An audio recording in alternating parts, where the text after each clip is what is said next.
जय हिंद दोस्तों, रोजाना की तरह इस वीडियो में भी मैं आपको एक गवर्नमेंट जॉब से जुड़ा हुआ नोटिफिकेशन के बारे में जानकारी देने के लिए आया हूं।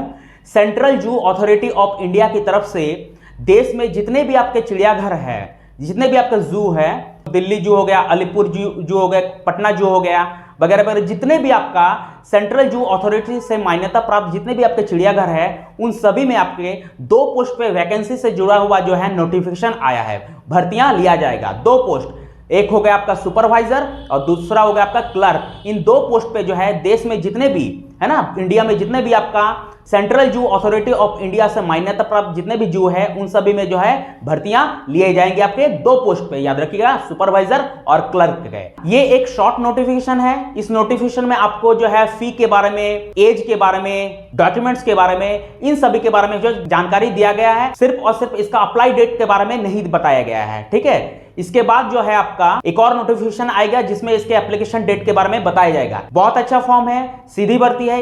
ये वैकेंसी उन सब के लिए बहुत अच्छा है जिन्होंने इंटर कर लिया है, ग्रेजुएशन कर लिया है और नौकरी की तलाश कर रहा है, जिनको टाइपिंग कंप्यूटर का नॉलेज है। तो अभी हम फिलहाल जो है इस नोटिफिकेशन में जो भी डिटेल्स आया है उसके बारे में हम डिस्कस करेंगे, आपको बताएंगे। और फिर इसके बाद जो दूसरा जो नोटिफिकेशन आएगा जिसमें उसके एप्लीकेशन डेट के बारे में बताया जाएगा, जो भी इंफॉर्मेशन दिया जाएगा उसका एक और वीडियो बना के मैं आपको बताऊंगा। तो आगे बढ़ने से पहले आपसे बस इतना ही रिक्वेस्ट है कि रोजाना नए नए जॉब्स का अपडेट पाने के लिए हमारे इस चैनल को सब्सक्राइब कीजिए। तो चलिए जल्दी से देखते हैं इस वैकेंसी से रिलेटेड इस शॉर्ट नोटिफिकेशन में क्या क्या डिटेल्स आया है। तो चलिए सबसे पहले मैं आपको जानकारी देना चाहता हूं कि ये जो वैकेंसी निकला है वो आपका central zoo authority of India की तरफ से ये वैकेंसी निकला है। तो विभाग का नाम याद रखेगा आपका central zoo authority of India, ठीक है। टोटल 2 पोस्ट पे वैकेंसी निकला आपका, सुपरवाइजर और क्लर्क का, है ना। 2 पदों पे वैकेंसी निकला।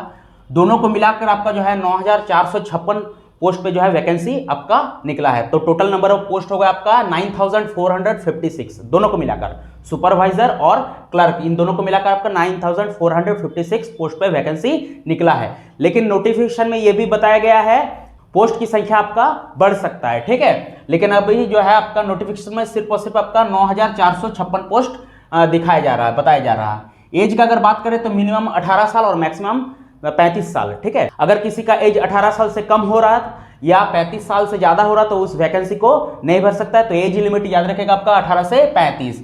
चलिए क्वालिफिकेशन को देखें तो मिनिमम इंटर पास, है ना, यानी इंटर पास वाले भी इस वैकेंसी को भर सकते हैं, ग्रेजुएट वाले भी इसको वैकेंसी को भर सकते हैं और पोस्ट ग्रेजुएट वाला भी इस वैकेंसी को भर सकते हैं। लेकिन क्वालिफिकेशन जरा सा समझिए, अगर इंटर और ग्रेजुएशन में आपका बायोलॉजी सब्जेक्ट है तो आप जो है ये सुपरवाइजर और क्लर्क इन दोनों पोस्ट में किसी पोस्ट पे जो है अप्लाई कर सकते हैं, है ना। लेकिन अगर आपका इंटर और ग्रेजुएशन में जो है बायोलॉजी को छोड़ के कोई दूसरा सब्जेक्ट है, जैसे मैथ हो गया, फिजिक्स हो गया, केमिस्ट्री हो गया, बायोलॉजी अगर नहीं है तो सिर्फ और सिर्फ आप जो है क्लर्क पदों को अप्लाई कर सकते हैं। आपका इंटर और ग्रेजुएशन में बायोलॉजी सब्जेक्ट नहीं है तो आप सिर्फ और सिर्फ जो है क्लर्क पद के लिए जो है अप्लाई कर सकते हैं। तो इस क्वालिफिकेशन को आप ध्यान से याद रखिएगा, ठीक है। फी का अगर बात करें तो जनरल और ओबीसी के लिए जो 750 रुपए इसमें एप्लीकेशन फी रखा गया है और SC ST वालों के लिए जो है 300 रुपए का जो इसमें एप्लीकेशन फी रखा गया है।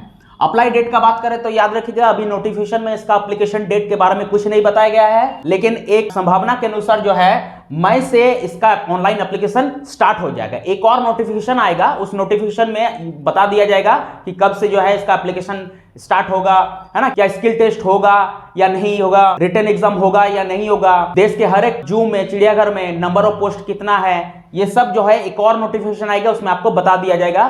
तो उसी में आपका जो है अप्लाई डेट की जानकारी दे दिया जाएगा, ठीक है। सिलेक्शन प्रोसेस का अगर बात करें तो याद रखिएगा आपका सिलेक्शन जो है मार्क्स के बेसिस पे होगा, है ना, यानी 12th और ग्रेजुएशन मास्टर डिग्री में आपका जो मार्क्स होगा उसके बेसिस पे जो है आपका एक मेरिट लिस्ट बनेगा और फिर उसको बुलाया जाएगा और फिर उसके बाद उसका जो है इंटरव्यू लिया जाएगा और फिर उसका डॉक्यूमेंट्स वेरिफिकेशन होगा। यानी जब आप अप्लाई कीजिएगा तो उसके बाद जो आपका मार्क्स के बेसिस पे जो है एक शॉर्टलिस्ट होगा कुछ स्टूडेंट को, जिसका मार्क्स अच्छा रहेगा, जिसका इंटर ग्रेजुएशन में जो है अच्छा परसेंटेज रहेगा, वैसे स्टूडेंट का एक शॉर्टलिस्ट तैयार किया जाएगा।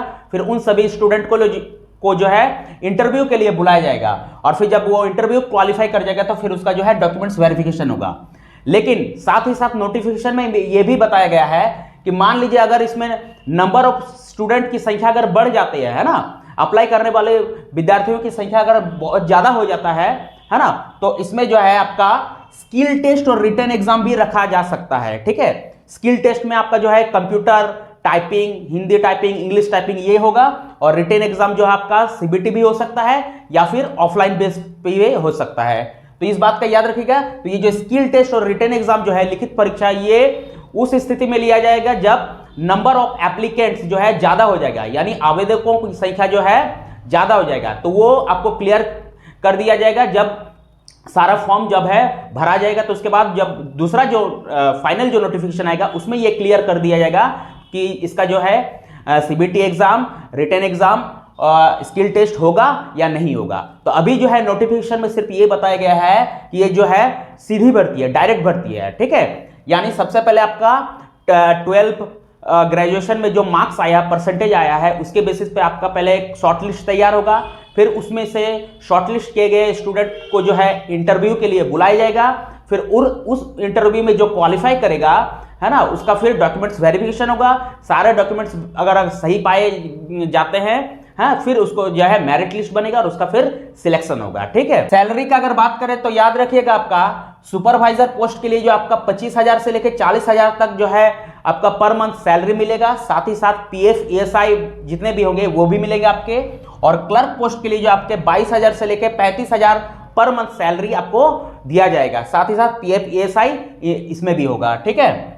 जॉब लोकेशन का अगर बात करें तो याद रखिएगा ऑल ओवर इंडिया, यानी देश में जितने भी चिड़ियाघर है, जितने भी जू है, कहीं पर भी आपका जो है पोस्टिंग दिया जा सकता है, ठीक है। तो इस बात का याद रखिएगा, किसी भी स्टेट के कैंडिडेट को किसी भी स्टेट में जो है इसमें पोस्टिंग दिया जा सकता है, इस बात का ध्यान रखिएगा, ठीक है। डॉक्यूमेंट्स का अगर बात करें तो देखिए इस वैकेंसी को भरने के लिए आपको कौन कौन सा इंपॉर्टेंट डॉक्यूमेंट्स का जरूरत होगा। तो आधार कार्ड का जरूरत पड़ेगा, पासपोर्ट साइज का फोटो का जरूरत पड़ेगा, कलरफुल मार्कशीट, है ना, 12 ग्रेजुएशन, पोस्ट ग्रेजुएशन, है ना, इसमें जो मार्कशीट है वो आपका जरूरत पड़ेगा, पासिंग सर्टिफिकेट का जरूरत पड़ेगा, ठीक है। ओरिजिनल जो पासिंग सर्टिफिकेट होता है ना, 1 साल 1.5 साल के बाद जो आप मिलता है आप लोग को, वो उसका जरूरत पड़ेगा। जाति आवासीय आय सर्टिफिकेट का जरूरत पड़ सकता है ना, अगर आप रिजर्वेशन कोटा से भरिएगा तो। फिर आपका कंप्यूटर टाइपिंग का सर्टिफिकेट जरूरत पड़ सकता है, यानी जितने भी आपका सर्टिफिकेट है एकेडमिक क्वालिफिकेशन का, है ना, साथ ही साथ जाति आवासीय आय, वो सारा जो है इसमें डॉक्यूमेंट्स के तौर पर आपको लग सकता है जब आप इस वैकेंसी को भरिएगा, ठीक है। तो याद रखिएगा ये एक शॉर्ट नोटिफिकेशन है। इसके बाद एक और नोटिफिकेशन आएगा जिसमें आपको बताया जाएगा, जिसमें आपका एप्लीकेशन डेट से जुड़ी हुई जानकारी के बारे में बताया जाएगा, यानी एप्लीकेशन इसका कब से स्टार्ट होगा। जब सारा एप्लीकेशन प्रोसेस जब कंप्लीट हो जाएगा तो उसके बाद जो है एक और नोटिफिकेशन आएगा। उस नोटिफिकेशन में ये डिसाइड किया जाएगा कि आपका स्किल टेस्ट या रिटेन एग्जाम होगा कि नहीं, ठीक है। और अगर होगा तो उसके लिए सिलेबस भी जो है उसी नोटिफिकेशन में आपको जारी कर दिया जाएगा, ठीक है। तो याद रखिएगा अभी नोटिफिकेशन के हिसाब से जो है ये एक डायरेक्ट भर्ती है, सिर्फ इंटरव्यू के बेसिस पे आपको जो है सिलेक्ट किया जाएगा, आपके मार्क्स के बेसिस पे, आपका एकेडमिक क्वालिफिकेशन में जो परसेंटेज आया है उसके बेसिस पे आपको सिलेक्ट किया जाएगा, ठीक है। लेकिन जैसे मैंने बताया कि अगर कैंडिडेट की संख्या जो है, अगर एप्लीकेंट की संख्या जो है अगर ज्यादा हो जाएगा तो इसमें जो आपका स्किल टेस्ट और रिटेन एग्जाम जो है रखा जा सकता है। क्लियर है? तो यही कुछ डिटेल्स था इस फॉर्म के रिगार्डिंग जिसको मैंने बता दिया। बहुत अच्छा वैकेंसी है। इस जॉब का जब और भी नोटिफिकेशन आएगा तो मैं एक और वीडियो बना के जो है आपको फिर से नोटिफाई कर दूंगा। याद रखिएगा central zoo authority of India के जो है ऑफिशियल वेबसाइट पे जाके जो है आप इस भर्ती से जुड़ा हुआ इंफॉर्मेशन के बारे में जान सकते हैं। तो चलिए मिलते हैं नेक्स्ट वीडियो में, तब तक के लिए जय हिंद।